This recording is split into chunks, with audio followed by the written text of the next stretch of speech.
अऊज़ु बिल्लाहि मिनश शैतानिर रजीम। बिस्मिल्लाहिर रहमानिर रहीम। आज हम हरूफ तहज्जी का हर्फ वाव पढ़ेंगे।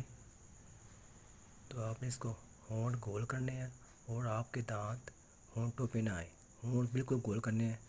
वाव, शुरू में भी होंठ गोल और आखिर में भी गोल।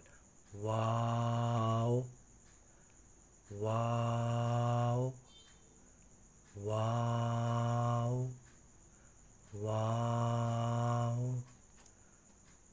हा, इसको है नहीं पढ़ना, है हा। आवाज़ सीधी, तेज से हम थक जाते हैं या भागते वक्त सांस चढ़ जाता है।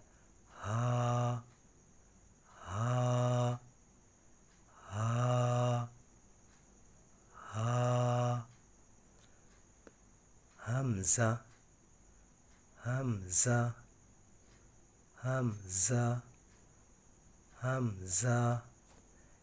या, इसको ये नहीं बना, ये या। आवाज़ सीधी, या या या या